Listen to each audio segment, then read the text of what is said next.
करतात ते कविता लिहितात चांगल्याने, ते आम्हाला व्हॉट्सअपवरती पाठवत सुद्धा असतात. कविता लिहितात आणि ते गाणे सुद्धा बरेचसे गाणे त्यांनी लिहिलेले आहेत प्रायश्चित कालामध्ये आणि वेगवेगळ्या चर्चच्या सीझनमध्ये त्यांनी चांगले चांगले गाणे आपल्याला दिलेले आहेत आणि ते खूप चांगले असे गाणे आहेत. आणि त्याचबरोबर त्यांचा खूप अभ्यास चांगला आहे, खूप स्टडी ते करतात बायबलचा आणि पुस्तकाचं खूप ज्ञान आहे. तर ते त्यांच्या टॉकमध्ये तुम्हाला कळेल. आपण गेल्या वर्षामध्ये ते आले होते, परंतु आता काही महिन्यानंतर ते आपल्यामध्ये आहेत. फादर मोनिल फरोज, त्यांना आपण टाळ्या वाजवून आपण त्यांचं स्वागत करूया. Thank you father for coming. आजचा विषय आहे प्रॉमिसेस ऑफ गॉड, देवाची आश्वासने किंवा देवाने आपल्याला प्रॉमिस केलेले आशीर्वाद हे अधिक चांगलं ठरेल. देवाने प्रॉमिस केलेले, आता ते मराठीमध्ये देवाने वचन दिलेले असं बोलू नाही शकत, तर देवाने प्रॉमिस केलेले आशीर्वाद हा विषय आहे. अगोदर मी विषय सांगितलेला होता की healing of the family tree, की कुटुंब वृक्षामध्ये आरोग्य, तो फार महत्वाचा विषय आहे, पण तो फार असा ओपनली बोलू नाही शकत. त्यांनी रिट्रीट ठेवलेली तेव्हा मी तो दिलेला विषय आहे आणि तो विषय जवळजवळ 2-2.5 तासाचा विषय आहे. आणि मागे पण सांगितलेलं परत एकदा सांगतो की जी काही बंधने आपल्या जीवनामध्ये आहेत किंवा जे काही आशीर्वाद अडून राहिलेले आहेत त्याचं कारण आहे कुटुंब वृक्षामध्ये असलेले अडथळे, कुटुंब वृक्षामध्ये असलेले बंधने. आणि वेगवेगळ्या कारणांमुळे कुटुंब वृक्षामध्ये बंधन असतात. हे जेव्हा आपल्याला कळतं तेव्हा मग आपण त्यातून मुक्त होत असतो. तर ते कधीतरी आपण करूया आणि ते केलं पाहिजे, ते फार महत्वाचं आहे. कारण आजच्या घडीला जगामध्ये healing of the family tree हा विषय अधिक प्रामुख्याने घेतला जात आहे. परदेशामध्ये हा विषय फार घेतला जात आहे. आणि थँक्स टू कोट्टाही नाही, थँक्स टू केरळामध्ये फादर्स हा विषय त्यांनी धरून लावलेला आहे आणि केरळामध्ये प्रचंड याविषयी जागृती होत आहे. पूर्वी कॅथलिक चर्चमध्ये ते नव्हतं म्हणून कॅथलिक बिशप्सने त्याच्यावर थोडासा आक्षेप घेतलेला होता, पण आता तुम्ही जगभर जर बघितलं तर कॅथलिक चर्चमध्ये हा विषय अधिक प्रोटेस्टंटपेक्षा जास्त प्रामुख्याने हाताळला जातो. त्यामुळे आता म्हणजे इंडियन बिशप्समध्ये थोडासा विरोध मावळलेला. ते फार महत्वाचं आहे. ते कधीतरी आपण केलं पाहिजे. परमेश्वराने 151 आशीर्वाद किंवा 151 आश्वासनं बायबलमध्ये दिलेले आहेत आणि त्याची पूर्तता होण्यासाठी अट देखील ठेवलेली आहे की ते आश्वासनं दिलेले आहेत पण ते फुकट नाही देणार. जे प्रॉमिसेस दिलेले आहेत ते आपल्या जीवनामध्ये उतरविण्यासाठी किंवा त्याचे आशीर्वाद आपल्याला जर हवे असतील तर ती अटी, जी अट ठेवलेली आहे ती देखील आपल्याला पूर्ण करावी लागेल. तर या टॉकमध्ये 25 ते 30 असे प्रॉमिसेस घेणार आहे की ज्याद्वारे आपण त्यावर चिंतन करणार आहोत. की पहिलं प्रॉमिस, पहिलं आश्वासन परमेश्वराने आपल्याला दिलेलं आहे की आदामाने एवेच्या हातून पाप घडलेला आहे आणि मग परमेश्वर, ते सर्व चित्र आपल्याला ठाऊक आहे, परमेश्वर आशीर्वाद देत आहे. उत्पत्ती 3 ओवी 14 आणि 15 की त्या स्त्रीच्या पोटी जे बीज निपजणार आहे ते बीज त्या सैतानाचं डोकं खेचून टाकणार. ती स्त्री कोण आहे? पवित्र मरिया. आणि ते बीज कोण आहे? येशू ख्रिस्त. आणि येशू ख्रिस्त त्या सैतानाचं डोकं ठेचणार आहे. तर सर्वात पहिलं आश्वासन, सर्वात पहिलं प्रॉमिस परमेश्वराने आपल्याला दिलेलं आहे की तुम्हाला तारणारा दिला जाणार आहे. तर हे कधीही विसरू नका की अगदी सुरुवातीपासूनच आपल्याला सांगितलेलं आहे की तुम्हाला तारणारा दिला जाणार आहे. तर हे परमेश्वराचं पहिलं प्रॉमिस आपल्यासाठी आहे, पहिलं आश्वासन आपल्यासाठी आहे. आणि मग काईनच्या हातून देखील पाप घडत आहे आणि मग काईनला शिक्षा ठरवली गेलेली आहे. आणि काईन परमेश्वराला सांगते की माझी शिक्षा फार भयंकर आहे, मला कुठलाही वनपक्षू माझा नाश करू शकतो. आणि मग परमेश्वर त्याच्या डोक्यावर शिक्का मारत आहे आणि त्याला आशीर्वाद देत आहे. उत्पत्ती 9 ओवी 11 की मी तुझा कधीही नाश करणार नाही. म्हणजे खून करणाऱ्या माणसालाही परमेश्वराने संरक्षण दिलेलं आहे. खून करणाऱ्या माणसालाही परमेश्वराने आपलं संरक्षण कवच दिलेलं आहे. त्याचा अर्थ असा आहे की परमेश्वर पापी माणसाचं परिवर्तन इच्छू पाहत आहे, पापी माणसाचा नाश तो करू पाहत नाही. आणि मग अट काय आहे? अट ही आहे की आपण चुकतो, प्रत्येक वेळेला चुकतो, पण प्रत्येक वेळेला जेव्हा आपण चुकतो तेव्हा प्रत्येक वेळेला आपण परमेश्वराच्या कडे परत परत वळलो पाहिजे. We have to come back again to God. सातत्यानं परमेश्वराजवळ वळायचं आहे. ही अट हा आशीर्वाद मिळवण्यासाठी आहे. जर आपल्याला परमेश्वराचं संरक्षण कवच असेल, हवं असेल, आपली पापं धुतली जावी असं वाटत असेल, तर सातत्यानं आपण परमेश्वराच्या जवळ आलं पाहिजे. आणि ते परमेश्वराच्या जवळ कोमसाराच्या साक्रामेंटाद्वारे अधिक चांगल्या प्रकारे होत असते. आणि म्हणून की कॅरिझमॅटिक लोकांचं ध्येय काय आहे? की कॅरिझमॅटिक लोकांचं ध्येय आहे की ईश्वराच्या जवळ येणं ना. आपल्या प्रत्येकाचं तेच ध्येय आहे. मग ईश्वराच्या जवळ येण्यासाठी जे अडथळे आहेत, जो अप्रामाणिकपणा माझा आणि ईश्वरामध्ये जो अप्रामाणिकपणा आहे की ज्यामुळे माझा आणि ईश्वराचं नातं जुळून येत नाही, तो अप्रामाणिकपणा नष्ट केला पाहिजे. तो अप्रामाणिकपणा आपण कशा प्रकारे नष्ट करू? तर तो कोमसाराद्वारे आपण नष्ट करू. म्हणून माझ्या प्रिय भगिनींनो की सर्व या कोमसाऱ्या साक्रामेंटामध्ये दडलेला आहे. सातत्यानं आपण कोमसाऱ्या साक्रामेंट स्वीकारतो. आपल्याला लोक हसतील, ते हसू दे. संतांचं एकच वैशिष्ट्य आहे की ते सातत्याने कोमसार स्वीकारत होते. इग्निशियस ऑफ लोयोला दररोज ह्यांचे संस्थापक इग्निशियस ऑफ लोयोला आहेत ना, हे दररोज कोमसार साक्रामेंट स्वीकारत होते. फ्रान्सिस असिसी दररोज, पोप फ्रान्सिस प्रत्येक आठवड्याला, पोप जॉन पॉल दुसरे प्रत्येक आठवड्याला शुक्रवारी 3 वाजता, आणि प्रत्येक संत जवळजवळ प्रत्येक आठवड्याला हा साक्रामेंट स्वीकारत होते. हेही मी तुम्हाला सांगितलेलं आहे की मदर तेरेसा यांच्या संस्थेमध्ये प्रत्येक आठवड्याला गुरुवारी एक कोमसार साक्रामेंट प्रत्येक सिस्टर स्वीकारत असते. आणि म्हणून मदर तेरेसाचं कॉंग्रिगेशन बहरलेलं आहे. आणि हे होत नाही आहे. आता तुम्ही विचार करा की किती जणांनी या लेंट सीझन मध्ये तुमच्या चर्चेसमध्ये साक्रामेंट स्वीकारलं असेल? जास्तीत जास्त 20%. किती लहान मुलांनी स्वीकारलं असेल? मी तुम्हाला सांगतो, खात्रीनं सांगतो, 5% जास्त संडे स्कूलच्या मुलांनी कोमसार साक्रामेंट स्वीकारला. डिसेंबरला जेव्हा मी आमच्या संडे स्कूलमध्ये कोमसार साक्रामेंट वेगळा संडे स्कूलच्या दिवशी ठेवलेला होता, आणि तेव्हा 9वीची मुलं कोमसाराच्या साक्रामेंटाला आलेली होती, 9वीची आणि 10वीची. आणि ती मुलं सांगत होती, फादर हे माझं दुसरं कन्फेशन आहे, फादर हे माझं तिसरं कन्फेशन आहे. 4थी नंतर, फर्स्ट होली कम्युनियन नंतर 9वी पर्यंत पोहोचलेला मुलगा किंवा मुलगी दुसऱ्यांदाच फक्त कम्युनियन कोमसार साक्रामेंट स्वीकारत आहे. याच्यावरून कल्पना करा की मग आपण कसे ईश्वराच्या जवळ असणार, कशी पापाविषयी आपल्या मनामध्ये जागृती होणार आहे किंवा भीती घेणार. भीतीपेक्षा मग कसं माझं आणि ईश्वराचं नातं कसं जुळून येणार. आणि मग नंतर मोठे झाल्यानंतर आपण तक्रार करत असतो की 9वीचा आणि 10वीचा मुलगा जर सांगत आहे की माझं हे दुसरं आणि तिसरं कन्फेशन, तर मग आपलं हे जग आपलं काय करत आहे? किती धर्मप्रांतामध्ये संडे स्कूलच्या मुलांना कन्फेशन घेतलेलं आहे सांगा. ऍडव्हेंट सीझन मध्ये किंवा आपल्या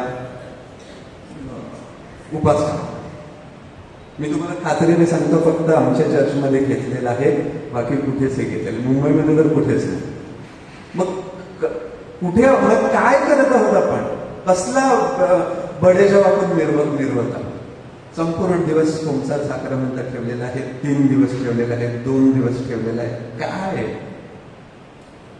की जी मुलं अख्खा संडे स्कूल संपेपर्यंत कोमसार साक्रामेंटच घेत नाहीत, आणि मग तारुण्यामध्ये आपण बोलतो की तरुण येत असेल, कशी येणार आहे? तर त्यांना इथेच सवय नाही आहे. तर हे माझ्या प्रिय बहिणींनो, त्याबद्दल चिंतन करणं फार महत्वाचं आहे. म्हणजे हा विषय सोडून मी बोलत आहे की सर्व काही या साक्रामेंटामध्ये दडलं आहे. आपले सर्व आशीर्वाद याच गोष्टीमुळे घडून राहिले. आपल्याला वाटलं वर्षातून एकदा कोणता साक्रामेंट घेतलं म्हणजे सर्व काही झालं. प्रत्येक क्षणाला आपण पाप करतो, कितीतरी. आणि मग तरीही आपण येत असतो आणि की मी काहीच पाप केलं नाही, मी घरातल्या घरात असते, माझ्या हातून काहीच पाप घडत नाही. हे कसल्या प्रकारचं चिंतन आहे किंवा आत्मपरीक्षण आहे? हा थोडासा कलेचा मुद्दा आहे. हा परमेश्वराने मग अब्राहम, इसाक आणि याकोबाला आश्वासनं दिली किंवा प्रॉमिसेस दिली. की अब्राहमाला प्रॉमिस दिलं की I will bless all the nations through you, मी तुझ्याद्वारे सर्व राष्ट्रांना आशीर्वादित करणार. आणि मग अब्राहमाला प्रचंड मोठ्या परीक्षेतून जावं लागलं. त्याचं भूतकाळ नष्ट केलेलं आहे की त्याला सांगितलेलं की तुझं घरदार सोड, तुझा देश सोड आणि एका परक्या देशामध्ये जा, म्हणजे त्याचं भूतकाळ नष्ट केलेलं आहे. त्याचा एकुलते एक मुलगा जो 100व्या वर्षी जन्माला आला, त्याचं बलिदान तू दे, म्हणजे त्याचं भविष्यकाळ देखील परमेश्वर नष्ट करू पाहत आहे. आणि मग अब्राहम परमेश्वराच्या आज्ञेचं पालन करत आहे आणि परमेश्वर अब्राहम आपल्या मुलाला घेऊन जात आहे आणि मग परमेश्वर त्याला थांबवत आहे. तर ह्याचा अर्थ काय की जेव्हा श्रद्धा किंवा भक्ती आज्ञा पालनाद्वारे जेव्हा व्यक्त केली जाते तेव्हा ती आशीर्वादित केली जाते. जोपर्यंत आपली श्रद्धा आणि भक्तीमध्ये आज्ञा पालनाची उणीव आहे तोपर्यंत आपली श्रद्धा किंवा भक्ती आशीर्वादित केली जाणार नाही. म्हणून अट आहे आज्ञाधारकपणा प्रचंड प्रमाणामध्ये हवा आहे. म्हणजे पोप फ्रान्सिस सांगतात की तुम्हाला ठाऊक आहे तुमचे फादर आणि तुमचे बिशप 200% चुकतात तरीही तुम्ही त्यांच्या आज्ञांचं पालन करा. इतकं टोकाचं आज्ञापालन करणं गरजेचं आहे. तेव्हा ईश्वराचे आशीर्वाद आपल्याला मिळत असतात. मग तो इसाहकाकडे वळत आहे. इसाक अशा कचाट्यामध्ये सापडलेला आहे की बाप त्याला बली देऊ पाहत आहे आणि दुसऱ्या बाजूला मुलगा त्याचा आशीर्वाद चोरण्याचा प्रयत्न करत आहे. आणि अशा वेळेला इसाहकाला परमेश्वराचं दर्शन होत असते आणि परमेश्वर त्याच्याशी बोलतो आणि सांगतो की तू हा देश सोडून इजिप्तमध्ये जाऊ नको, कारण दुष्काळ पडायला सुरुवात झालेली होती.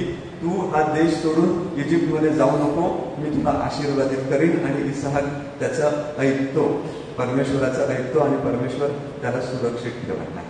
तर अट काय आहे की देवाचा आवाज आपण सातत्याने ऐकला पाहिजे. माझ्या प्रिय भगिनींनो, आपल्या जीवनामध्ये ईश्वराचा आशीर्वाद हवा असेल, ईश्वराच्या मार्गावर आपल्याला चालायचं असेल तर परमेश्वराचा आवाज सातत्यानं आपण ऐकला पाहिजे. परमेश्वराचा आवाज ऐकणं सर्वात कठीण, तर त्यासाठी सवय करावी लागते. त्यासाठी तासनतास बसावं लागतं प्रार्थना करण्यासाठी. तेव्हा परमेश्वराचा आवाज आपल्याला कळतो आणि साक्रामेंटासमोर जर आपण बसलो तर मग परमेश्वराचा आवाज आपल्याला अगदी स्पष्टपणे ऐकू येतो. आणि मग याकोबने हा आशीर्वाद चोरलेला आहे. याकोबने खरोखरच आशीर्वाद चोरलेला आहे का इसावचा? हो की नाही? हो. कशावर?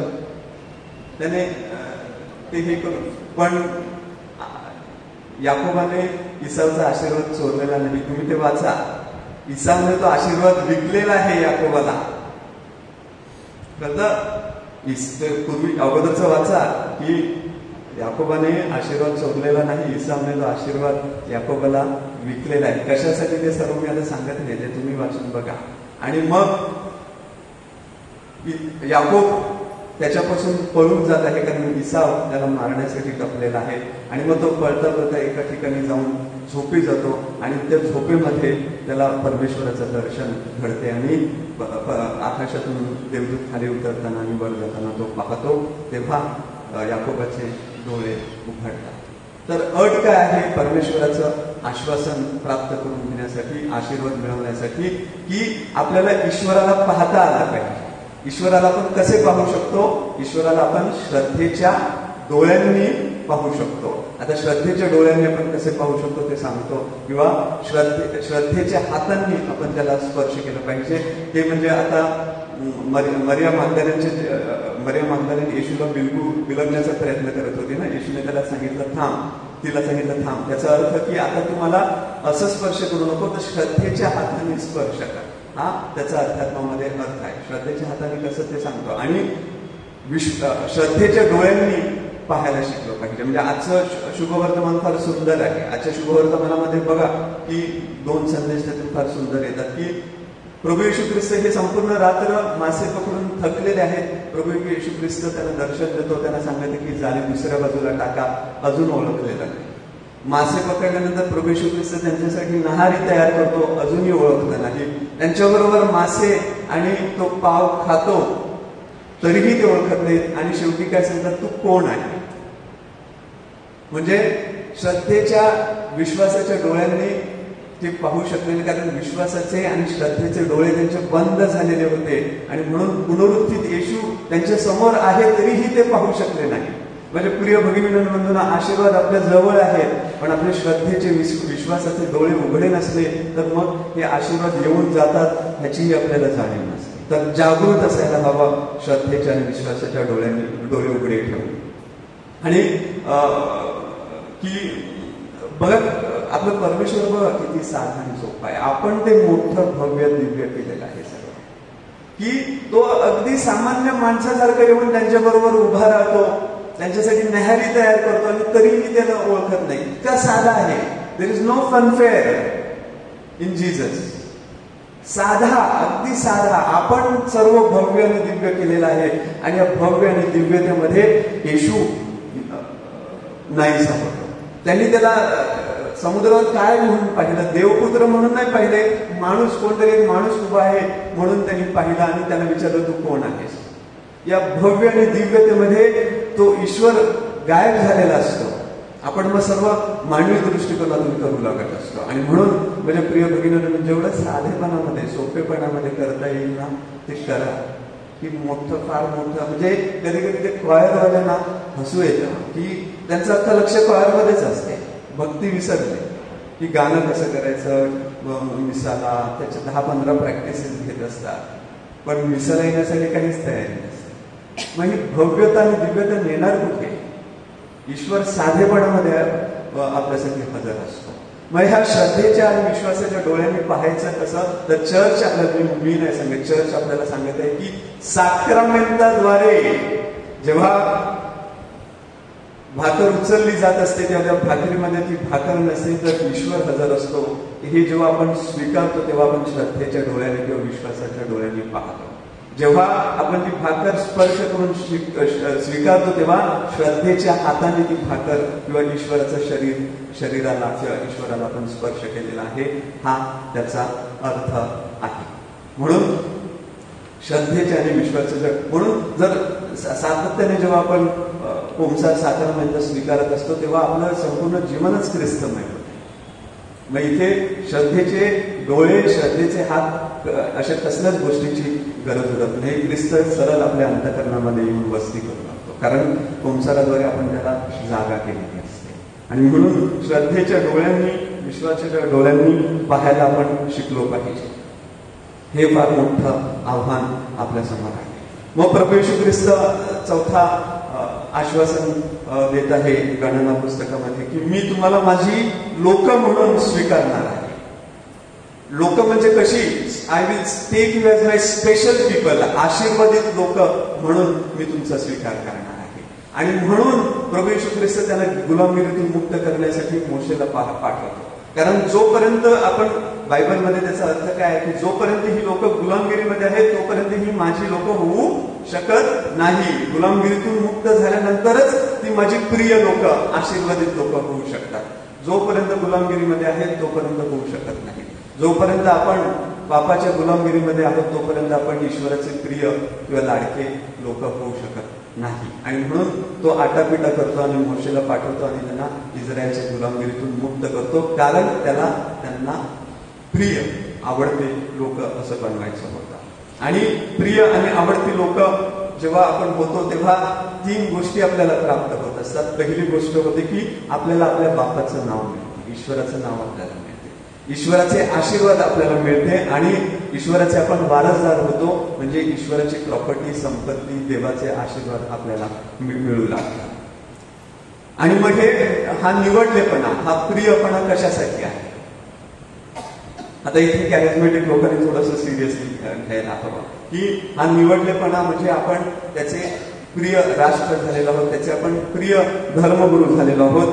आणि विशेष म्हणजे देवाचा आशीर्वाद देण्यासाठी आपल्याला आशीर्वादित लोक म्हणून निवडलेलं आहे, की आपण प्रत्येक जणाने देवाचे आशीर्वाद आपल्या प्रत्येकाला द्यायचे आहे. विशेषतः हे कॅरिझमॅटिकचे जे कोर ग्रुप आणि तुमचे जे लीडर्स आहेत, त्यांचं मुख्य काम आहे की देवाचा आशीर्वाद लोकांपर्यंत पोहोचवणं. आणि हा फार महत्वाचा आहे. आणि आपण आपल्या प्रत्येकाला निवडलेला आहे. हे बघा, आपण नेहमी असा विचार करत असतो की मी पापी आहे, म्हणजे आता ते पापाचं जरा बाजूला, की मी पापी आहे. Your chosenness is more important than your सिनफुलनेस.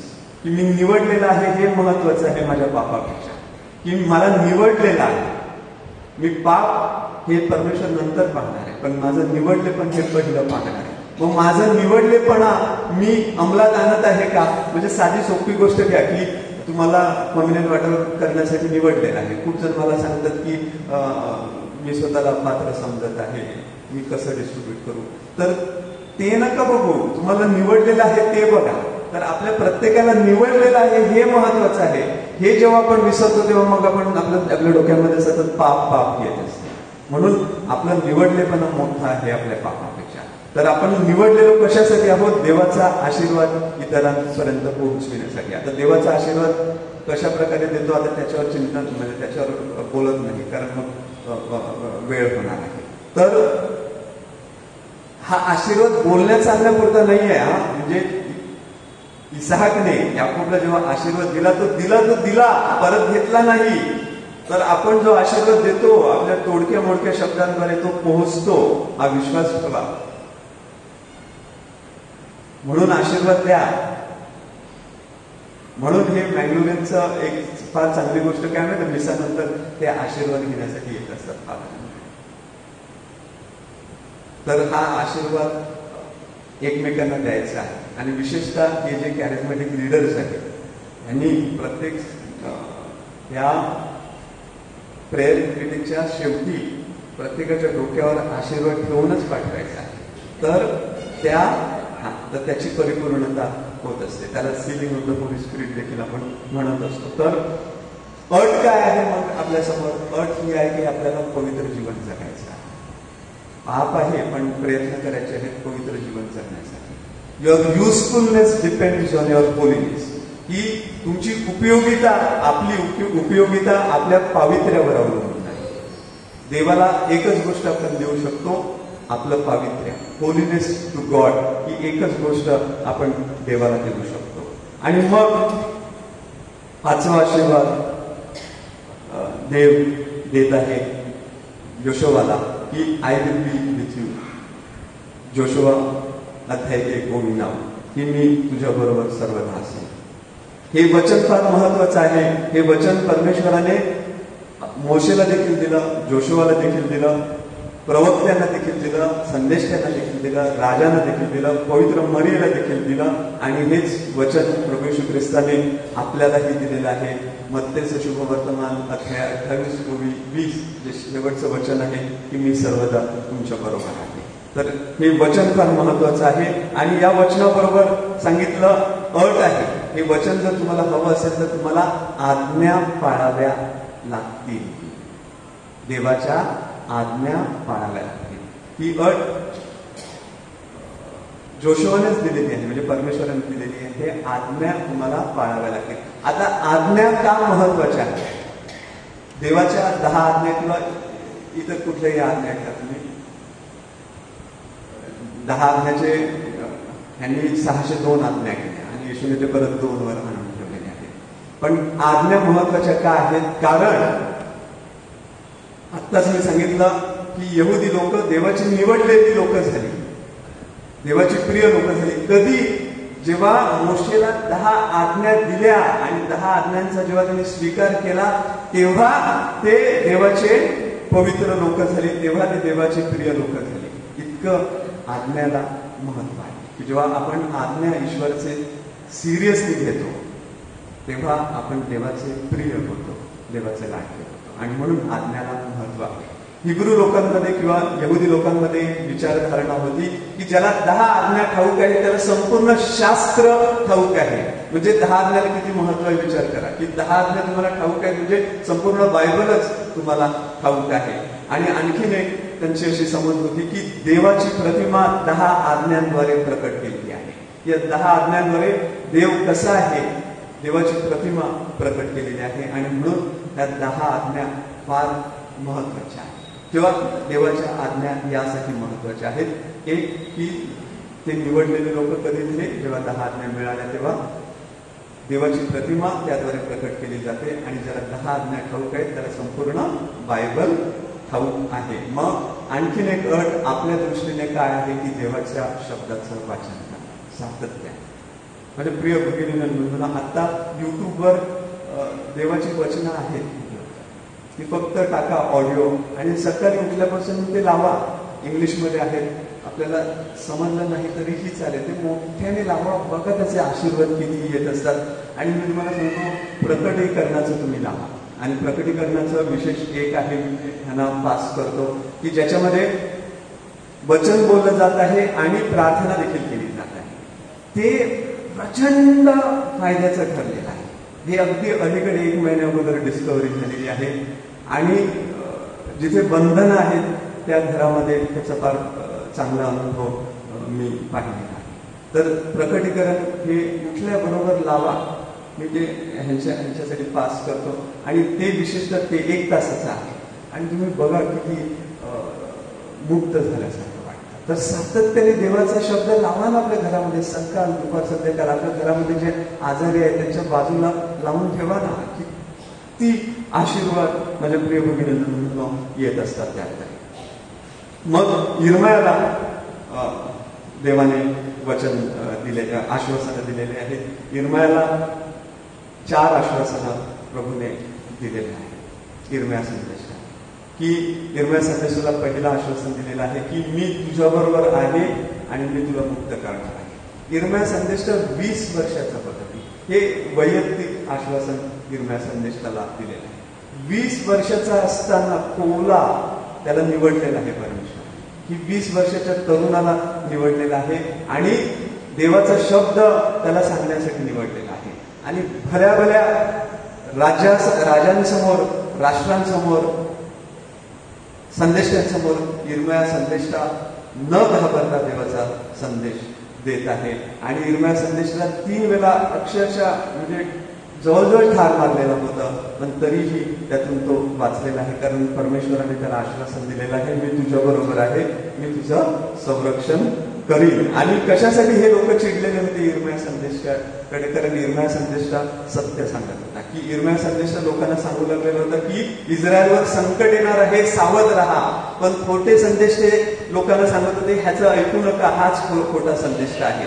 आणि इर्मयाचं ऐकलं नाही आणि बाबिलोनची गुलामगिरी हा मोठं संकट इस्रायलवर आलेलं आहे. म्हणून संदेश, त्यांची वाणी ऐकणं, मोठ्या माणसांची वाणी ऐकणं, चांगल्या माणसांची वाणी ऐकणं किंवा त्यांचे विचार ऐकणं हे फार महत्वाचं आहे म्हणजे प्रिय भगिनींनो. आणि मग दुसरं आश्वासन इर्मया संदेशाला परमेश्वर पिता देत आहे की I have plans for your welfare, की तुझ्या चांगुलपणासाठी माझ्या योजना आहे.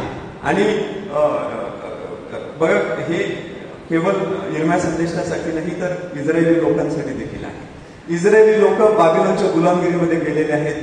खोटे संदेश ते त्यांना सांगत आहेत की ही गुलामगिरी थोड्या दिवसांसाठी आहे. आणि इर्मया संदेशात त्यांना सांगत आहे, बघा ही गुलामगिरी फार काळ टिकणार आहे. पण हे लोक इर्मया संदेशाचं ऐकत नाही, हे खोट्या संदेश त्यांचं ऐकत आहे. आणि मग बाबिलोनच्या भूमीवर ही लोक काहीच काम करत नाही, कारण थोड्या दिवसांसाठी ही गुलामगिरी आहे. मग कशासाठी काम करायचं? परत आपल्या इस्रायलमध्ये आपण परत येणार. पण इर्मया संदेशात त्यांना परत सांगत आहे की बघा ही गुलामगिरी फार मोठी आहे, म्हणून ज्या भूमीमध्ये तुम्ही आहात बाबिलोनच्या, तिथे आता कष्ट करा, ती भूमी सुपीक करा, लग्न करा, मुलांना जन्म द्या. पण ह्यांनी ऐकलं आणि ती गुलामगिरी 50 वर्षाची झाली. ईश्वराच्या लोकांची वाणी ऐकली, खोट्या संदेश त्यांची वाणी ऐकली.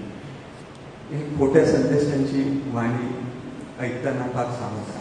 म्हणून प्रत्येक वेळेला संदेश घ्यायला जाऊ नका की फादर की ब्रदर सिस्टर माझ्यासाठी काय संदेश आहे.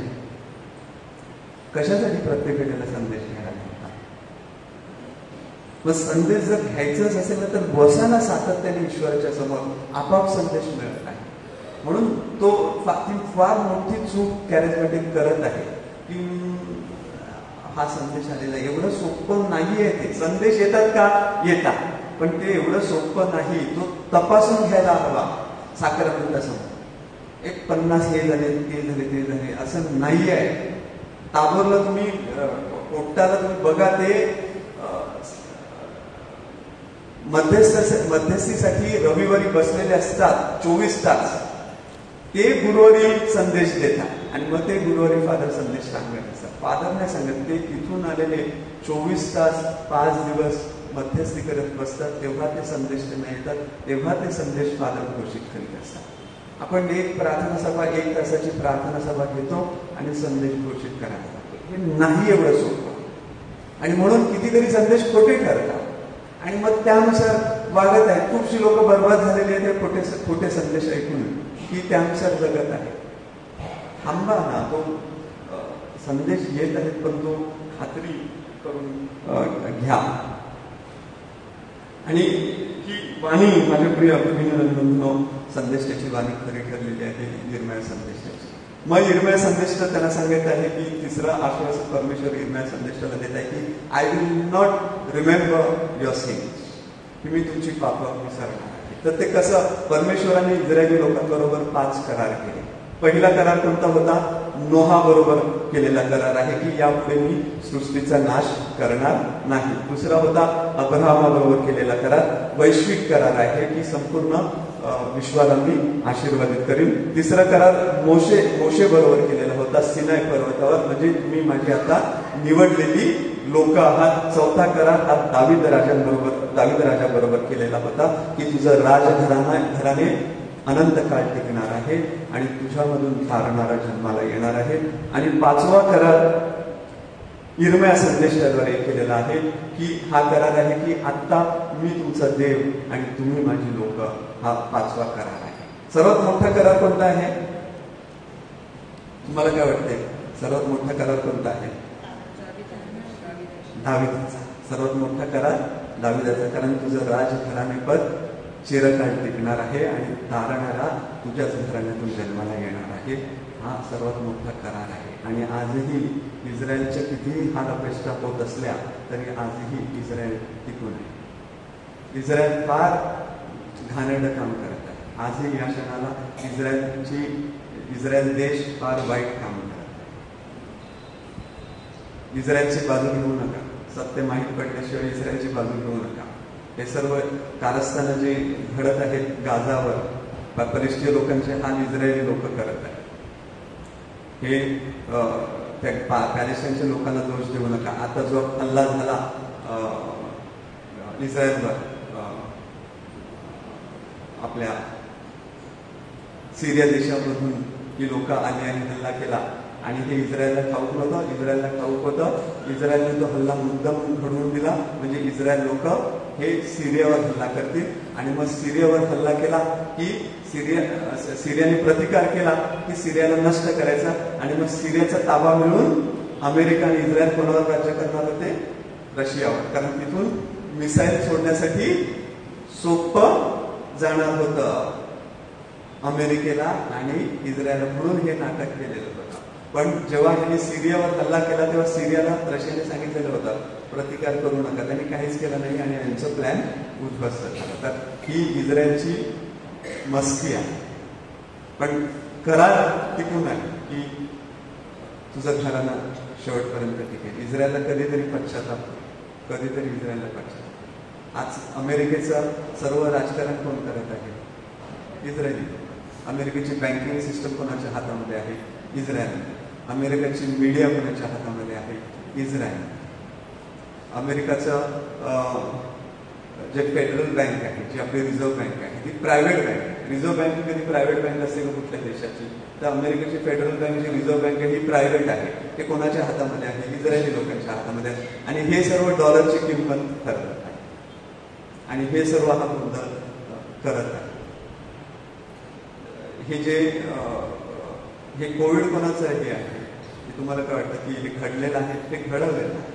आणि ह्याच्यामध्ये इस्रायलची टॉप बिझनेसमॅन प्रामुख्याने हे ट्विन टावर्स कोसळलं हे कोणाचं आहे? ट्विन टावर्स कोणाचे होते? त्याचा मालक कोण?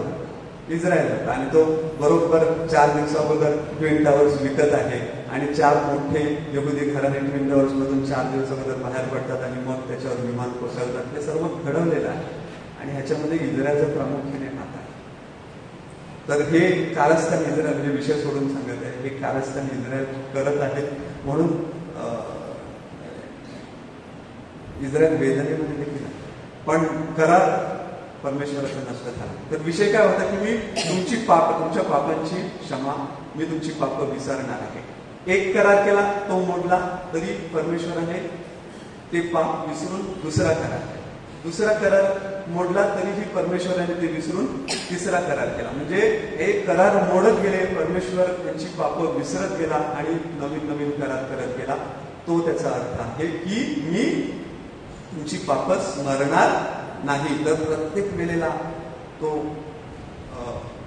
पाप विसरत आहे आणि ते आपल्याला देखील माझ्या प्रिय भगिनींना लागू पडत आहे की परमेश्वर आपलं पाप कधीही स्मरणार नाही, फक्त आपण पश्चाताप करायचा. आणि त्याचा दुसरा असा अर्थ आहे की परमेश्वर आपल्या बरोबर ही करार करत आहे. म्हणजे कसा की आपण देवाला वचन देतो, बरोबर का? We give promises to God. आपण देवाला सांगतो ना की देवा असं कर किंवा असं मी करेन, आणि आपण ते सांगतो आणि आपण विसरतो. तर देवाला दिलेलं वचन कधीही विसरू नका. माझ्या मुलाचं लग्न झालं, माझ्या मुलाचं हे झालं, तुम्ही असं करेन, ते करायचं तर पूर्ण देखील करायचं, विसरायचं नाही. तो त्याचा एक अर्थ आहे. नंतर निर्मय संदेशाचा तो दुसरा आश्वासन बाजूला ठेवतो. सर्वात आवडलेले आश्वासन मला आहेत ते यहेजकेल संदेश त्याला दिलेले आश्वासन आहे. द प्रॉमिसेस गिवन टू यहेजकेल are the best promises according to me. आणि येशूने जे आश्वासन दिलेले आहेत त्यातलं एक आश्वासन, 2 आश्वासन मला फार प्रिय आहेत. आपलं बेले ते घेतोय. तर पहिलं यहेजकेलला प्रॉमिस केलेलं आहे. बघ, यहेजकेल हा बायबलमध्ये बरोबर मध्यवर्ती आलेला ठिकाण आहे की बायबलची विभागणी यहेजकेल संदेशापासून करू शकतो आपण. जुना करार नवीन करार विसरा, पण यहेजकेल बरोबर मध्यवर्ती आलेलं आहे. फार महत्वाचं पुस्तक यहेजकेल संदेशाचं आहे. तर पहिलं आश्वासन हे दिलेलं आहे की I will seek out my sheep. मी माझ्या मेंढरांचा शोध घेईन. आता मेंढरा आणि मेंढपाल ही संकल्पना का वापरलेली आहे? कारण इस्रायल ही भटकी जमात होती आणि म्हणून ही मेंढरं घेऊन ठिकठिकाणी चारायला जात असत. म्हणून मेंढपाल आणि मेंढरू ही संकल्पना वापरलेली आहे. आणि हे बघा की हे आश्वासन दिलेलं आहे ना, त्याच्यामध्ये की आपण मेंढरं कितीही पापी असलो, आपली कितीही वाईट अवस्था असू दे, आपण जखमी असू, आपण पळून गेलेलो असू, तरीही परमेश्वर आपला शोध घेईल उत्तम मेंढपाळाप्रमाणे. परमेश्वर आपल्याला मलमपट्टी करील, परमेश्वर आपल्याला जेवू घालेल, परमेश्वर आपला मेंढपाळ. हे आश्वासन परमेश्वराने दिलेलं आहे. मग अट काय आहे? अट ही आहे की आपण घायाल आणि जखमी मेंढरांसारखं त्याच्या पुढे ओरडत राहायला पाहिजे. म्हणजे आपण गरजू आहोत असं त्याच्यासमोर दाखवलं पाहिजे किंवा उभे राहिले पाहिजेत. म्हणजे अगदी साध्या शब्दात सांगायचं असेल तर पश्चातापी अंतकरणाने आपण त्याच्यासमोर उभं राहिलं पाहिजे. म्हणजे पुन्हा एकदा कन्फेशन सॅक्रमेंट येत. हे आश्वासन आपल्या जीवनामध्ये जर पूर्ण व्हावं असं आपल्याला वाटत असेल की तो बघा, तो आपला शोध करील, तो आपली मलमपट्टी करील, तो आपल्याला जेवू घालेल, तो आपला मेंढपाळ. दुसरं आश्वासन परमेश्वराने हे जे संदेश त्याला दिलेला आहे की मी तुमची थडगी उघडीन आणि तुम्हाला पुनरुत्थित करेन. आता हे पुनरुत्थानाचं आश्वासन नाही, कारण हे जे काही संदेशांपर्यंत पुनरुत्थान ही संकल्पना यहुदी धर्मामध्ये आलेली नव्हती. तर हे आश्वासन काय आहे की तुम्हाला एक राष्ट्र म्हणून मी उभं करणार. इस्रायलचं संपूर्ण अस्तित्व हे विखुरलेलं आहे, सतत विखुरले पाहिजे, ही सातत्याने विखुरलेली ही लोक आहेत. अगदी सुरुवातीपासून ही विखुरलेली लोक आहेत. म्हणजे म्हणून ती माहिती आहे ना, 12.3 थिअरी आहे, 18 थिअरी, अशी 2 थिअरी आहेत की हे गोऱ्या कातडीचे लोक जे जगभर पोचलेले आहेत, पसरलेले आहेत ते कोण आहेत? ते यहुदी लोकच आहेत असं एक थिअरी आपल्याला सांगत आहे. दुसरी 12 पॉईंट थिअरी आहे ती ते तसं नाही आहे असं सांगत आहे. तर एक राष्ट्र म्हणून मी तुम्हाला उभं करणार आहे. तुमची थडगी उघडणार आहे म्हणजे तुम्हाला एक राष्ट्र म्हणून मी करणार आहे, कारण इस्रायल हे लोक विखुरलेले आहेत. आणि दुसरा अर्थ आहे की आध्यात्मिक मरणातून तुम्हाला बाहेर काढणार आहे. प्रिय भगिनी बंधूंनो, आपण सर्वजण आध्यात्मिकरित्या मरण पावलेले आहोत, हो की नाही? एका अर्थाने आपण सर्वजण आध्यात्मिकरित्या मरण पावलेले आहोत आणि त्यातून तो आपल्याला बाहेर काढणार आहे. म्हणून मी तुमची थडगी उघडणार आहे. मग अट काय आहे? अट आहे की आपण आशावादी लोक म्हणून जगलो पाहिजे. आणि तिसरं आश्वासन परमेश्वराने हे देखील संदेश त्याला दिलेला आहे की मी तुझ्यामध्ये नवीन हृदय उत्पन्न करेन. आता नवीन हृदय म्हणजे काय माहिती का? काय असेल नवीन हृदय म्हणजे काय? की बघा, परिवर्तन हे टोकाचं परिवर्तन असावं, ते असं मिळमिळीत नको. टोकाचं परिवर्तन आपण स्वतःच्या सामर्थ्यावर करू शकतो का? मग त्यासाठी काय हवं आहे? आपलं परिवर्तन घडविण्यासाठी काय हवं आहे?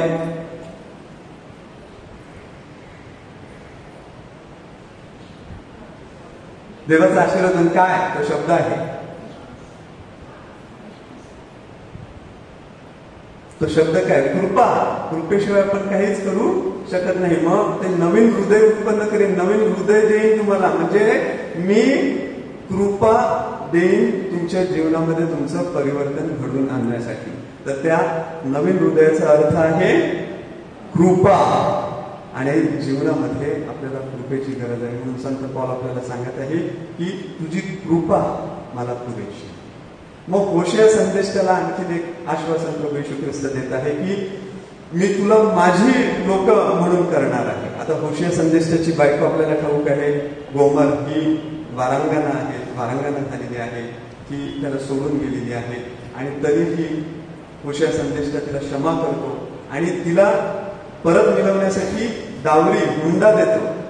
फुकट ती परत येत नाही, तर तिला सोडवण्यासाठी हुंडा देत असतो. तर परमेश्वराची आणि आपली अवस्था अशीच आहे की परमेश्वर आपल्यावर सातत्यानं दया करत आहे, परंतु आपल्याला हुंडा द्यावा लागणार आहे, आपल्यालाही काहीतरी द्यावं लागणार आहे. हे ही अट आहे. तर 4 गोष्टी द्याव्या लागतील.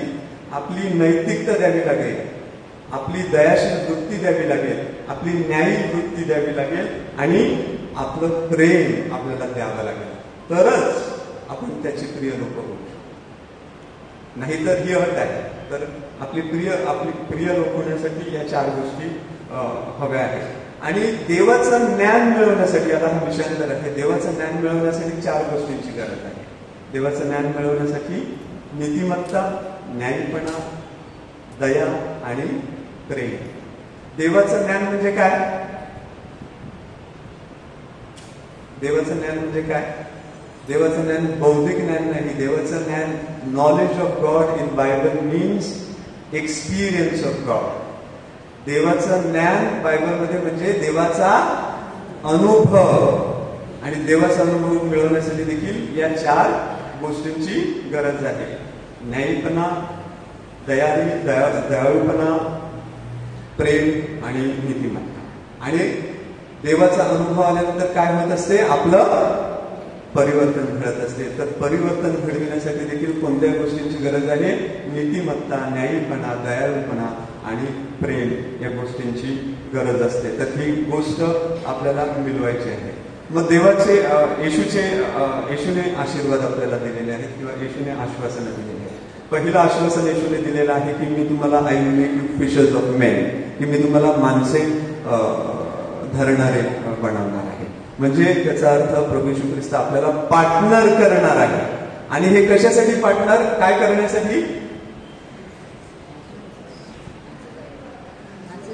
हा, माणसं धरायला म्हणजे काय? माणसं धरणारच म्हणजे पार्टनर. पण हे शिष्याचं काम काय आहे?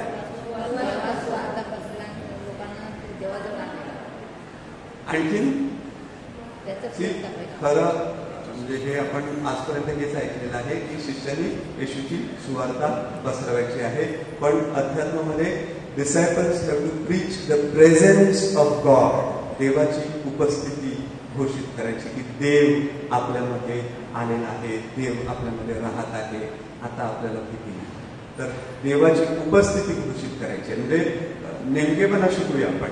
Not just proclaiming the word of God, proclaiming the presence of God. ही देवाची उपस्थिती आपल्याला सांगायची आहे. हे वचन बघा किती सुंदर आहे की I will acknowledge you before my father, की मी पित्यासमोर तुम्हाला स्वीकारणार आहे. म्हणजे न्यायाच्या दिवशी प्रभू ओळख दाखवणार आहे. एक किती मोठं आश्वासन प्रभू येशू ख्रिस्ताने दिलेलं आहे. आपल्या प्रत्येकाचा न्याय होणार आहे ना, आणि न्यायाच्या दिवशीच गरज आहे ना. आणि प्रभूने आश्वासन दिलेलं आहे की न्यायाच्या दिवशी पित्यासमोर मी तुम्हाला स्वीकारेन. म्हणजे अट आहे येशूला तारणारा म्हणून स्वीकारायचा आहे. तिसरं प्रॉमिस प्रभू येशू ख्रिस्ताने दिलेलं आहे की मी तुम्हाला विसावा देईन. I will give you rest. आता हे रेस्ट विसावा कसला विसावा? की आपण आजपर्यंत काय ऐकत आलेलो आहे की त्यांनी एवढे नियम लादलेले होते, 10 आज्ञांचे 602 आज्ञा केलेल्या होत्या, आणि त्याचं इतकं ओझं इथे यहुदी लोकांवर झालेलं होतं की प्रभू येशू ख्रिस्त सांगितलं की तुम्ही माझ्याकडे या, या सर्व नियम बाजूला सांगा. हे आपण शिकलेलो बरोबर ना. बायबलमध्ये ओरिजिनल त्याचा अर्थ आहे हे मी तुम्हाला दयेचा विसावा देईन. I will give you rest of mercy or compassion. म्हणजे प्रिय भगिनी बंधूंनो, केवळ आणि केवळ ईश्वराच्या दयेमुळे आपलं तारण घडणार आहे. केवळ आणि केवळ ईश्वराच्या दयेमुळे आपण त्याच्यासमोर उभे राहणार. माझ्यासाठी सर्वात आवडतं आश्वासन हे आहे, I will give you rest. कोणती विश्रांती? दयेची विश्रांती. हे दुसरं सर्व विसरा, दयेची, की तो माझ्यावर दया दाखवणार आहे, तो मला माझ्यावर दया करणार आहे. हे सर्वात मोठं प्रॉमिस प्रभू येशू ख्रिस्ताने आपल्याला दिलेलं आहे. त्याने चौथं प्रॉमिस दिलेलं आहे, I am there among you. मी तुमच्यामध्ये हजर असणार आहे. कधी देव आपल्यामध्ये कधी हजर राहू शकतो?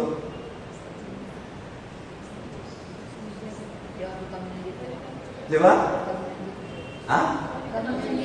आणखी जेव्हा आपण असे एकत्र येतो ना तेव्हा. म्हणून अट काय आहे? आपल्यामध्ये ऐक्य असायला हवं. सर्वत्र फुटीरता दिसून येत आहे, सर्वत्र. तुम्हाला वाटतं ग्रेस मिनिस्ट्रीमध्ये फुटीरता नाही? You say and I will challenge you. You say yes and there is no division among grace ministry. There is. इथे बाहेरून आलेल्या काही सोयऱ्यामधून इथे आलेल्या त्यांच्यामध्ये काही डिव्हिजन नाहीये. आमच्या कार्यक्रम येऊन बघा, मँगलोरियन, गोवन, तमिळ, केरलाईट आणि आपले लोकल, काय धमाल.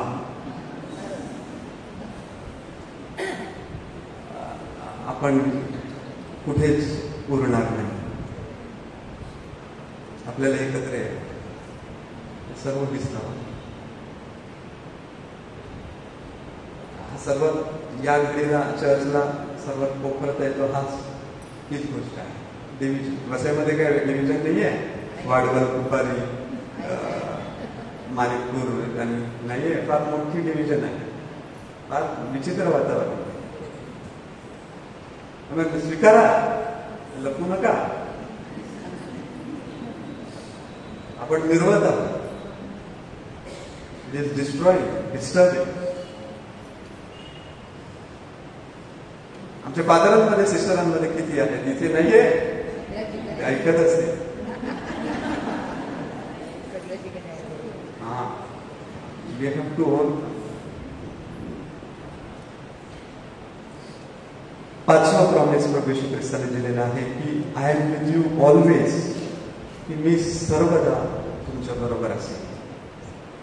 आणि हे सर्वात मध्य 28:20 मध्ये सर्वात शेवटचं वचन प्रभूचं, की मी सर्वदा तुमच्या बरोबर असेल. आणि हे सर्वदा कसं प्रभू आपल्या बरोबर असेल? साक्रामेंटाद्वारे तो आपल्या बरोबर असेल. आपण जेव्हा देवाचं वचन वाचणार आहोत, जेव्हा आपण असे एकत्र येणार आहोत, तेव्हा तो आपल्या बरोबर सर्वदा असणार आहे. त्याच्यानंतर माझ्या प्रिय भगिनींना हे आणखीन एक अप्रतिम असा प्रॉमिस आश्वासन प्रभू येशू ख्रिस्ताने दिलेलं आहे. I will raise them up on the last day. मी त्यांना शेवटल्या दिवशी उठवीन. हे दुसरं आवडतं आश्वासन आहे की आपल्या जीवनाचा जगण्याचा अर्थ काय आहे, शेवटी की कुठे जाणार आहोत, काय होणार आहे. आणि हा प्रश्न आपल्याला पडलेला असतो ना. आणि प्रभू येशू ख्रिस्त आपल्याला आश्वासन देत आहे की शेवटच्या दिवशी मी तुम्हाला उठवीन. ह्यावर जो विश्वास ठेवतो तो मरणाला कधीही भिणार नाही. हे अप्रतिम असं वचन प्रभूने दिलेलं आहे. मी शेवटच्या दिवशी तुम्हाला उठवीन. ही एकमेव आशा आहे आपली पुनरुत्थानाची की तो आपल्याला शेवटी उठवणार आहे. मी माझ्या हाती दिलेला एकही व्यक्तीला गमावणार नाही. योहानाचं शुभवर्तमान 6 वाचा की जे माझ्या हाती दिलेलं आहे ते मी हरवणार नाही, शेवटच्या दिवशी मी उठवणार आहे. आणखीन एक वचन प्रभूने दिलेलं आहे की I will come again and take you to myself. की मी परत येईन आणि मी पुन्हा तुम्हाला माझ्याकडे घेऊन जाईल. हे कधी दिलेलं आहे? शेवटच्या भोजन प्रसंगी प्रभू येशू ख्रिस्ताने दिलेलं आश्वासन आहे. याचा अर्थ काय आहे माहिती आहे का? की मी तुमच्यामध्ये आणि परमेश्वरामध्ये समेट घडवून आणणार आहे. हा त्याचा अर्थ आहे की शेवटी प्रभू येशू ख्रिस्तच देव आणि आपल्यामध्ये समेट घडवून आणणार आहे. दुसरं कोणी नाही. हा फक्त येशू हाच आपल्यामध्ये समेट घडवून आणणार आहे. मी तुमच्यासाठी पवित्र आत्मा पाठवून वेळ झालेला आहे. मी तुमचं संत पॉलला दिलेलं हे आश्वासन आहे. मी तुझ्या बरोबर आहे आणि मी तुझं सर्वदा रक्षण करेन. प्रचंड वेदनेतून संत पॉल जात होता आणि तेव्हा प्रभू येशू ख्रिस्ताने त्याला हे आश्वासन दिलेलं आहे की मी तुझ्या बरोबर असेल आणि मी तुझं संरक्षण करेन. संत पॉलने जे दुःख भोगलेलं आहे ते कोणीच आजपर्यंत चर्चमध्ये भोगलेलं नाही. आणि त्या माणसाने या वचनावर विश्वास ठेवला आणि तो जगत राहिला की मी तुझ्या बरोबर आहे आणि मी तुझं संरक्षण करेन. म्हणजे प्रिय भगिनींनो, आपण प्रत्येक जण अशा असंख्य वेदनेतून जात असतो आणि अशा वेळेला हे आश्वासन आपल्यासाठी फार प्रिय असणार आहे की मी तुमच्या बरोबर आहे आणि मी तुमचं संरक्षण करीन. आणि शेवटचं आश्वासन प्रभू येशू ख्रिस्ताने प्रकटीकरण या पुस्तकाद्वारे दिलेलं आहे. मी लवकरच परत येत आहे किंवा येणार आहे. म्हणजे नव्या जीवनाची वाट पाहणं किंवा पाहत राहणं ही अट आपण ठेवायला हवी.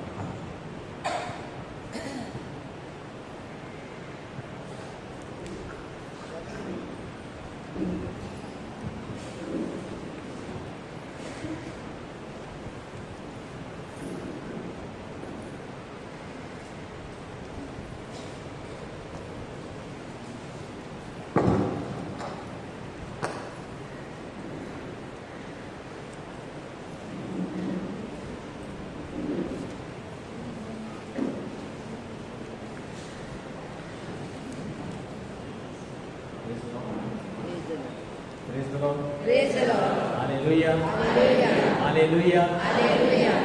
Hallelujah.